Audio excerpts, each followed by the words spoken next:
하늘을 달리다. 오늘은 얼마 전 연준의 첫 금리 인하가 조비를 비롯한 UAM 관련주에 끼칠 영향에 대해 빠르게 살펴보도록 하겠습니다. 지난 9월 18일 새벽 연준의 금리 인하 발표가 있었는데요.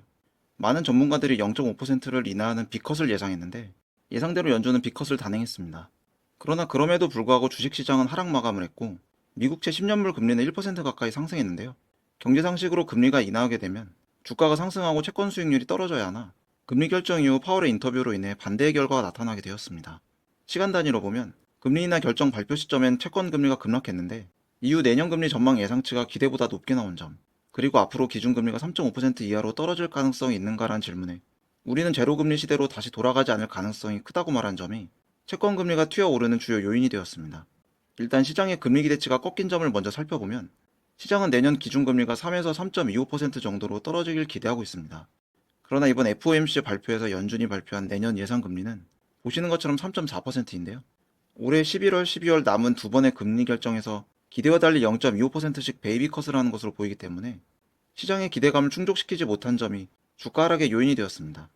또한 위에서 언급했듯이 제로금리 시대로 돌아가지 않을 것임을 세계경제 수장이 공식적인 자리에서 인정했다는 점과 중립금리가 이전보다 더 높을 것이라는 말을 하면서 지난 2020년 코로나 팬데믹 시기에 금리를 0%까지 낮추면서 유동성을 폭발적으로 증가시켰던 것과는 상황이 완전히 다른 것을 인정한 것에 시장이 실망하게 되었는데요.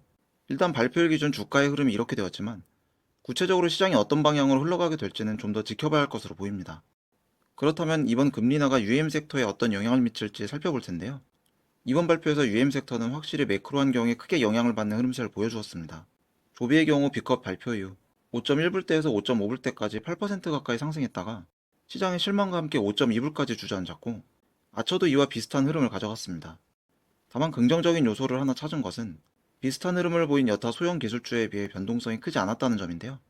예를 들면 전기차 소형 기술주인 루시드는 장 마감 후 마이너스 3.7% 하락했고 양자 섹터 대장주인 아이온큐의 경우 마이너스 3.6%가 하락했는데 반해 조비는 마이너스 1.1%, 아처는 마이너스 2.2% 하락에 각각 그쳤습니다. 물론 이날 하루 하락세만 보고 모든 걸 판단할 순 없지만 적어도 UM 섹터가 매크로 환경이 덜 흔들렸다는 것은 그만큼 내재 가치가 타 유망 산업에 비해 상대적으로 높다고 볼 수도 있기 때문에 앞으로 2025년과 2026년 본격적으로 런칭할 UAM 관련 기업들이 향후 금리 인하 환경 속에서 예정된 개발 일정만 지연 없이 진행된다면 탄탄한 상승세를 보여주지 않을까 기대됩니다. 다만 파월이 인터뷰에서 언급했던 것처럼 더 이상 제로금리 시대가 오지 않을 가능성이 높기 때문에 과거처럼 비트에 몸을 맡기듯 유동성만으로 꾸준한 상승세를 기대하는 건 어려울 것으로 보이고 매 분기별 개발 진척 현황이 지연 없이 진행되는 것이 이전보다 더욱 주가에 영향을 크게 끼치지 않을까 예상되는데요.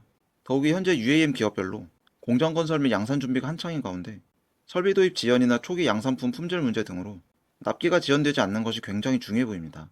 어찌되었든 이제 금리 인상 시기를 벗어나 금리 인하 시기로 턴어라운드하는 변화점을 맞이하게 되었고 그간 지지부진했던 주가로 인해 마음고생하고 계신 조비를 비롯한 UAM 주주분들에게 보상의 시기가 도래할 날이 곧 오지 않을까 생각됩니다.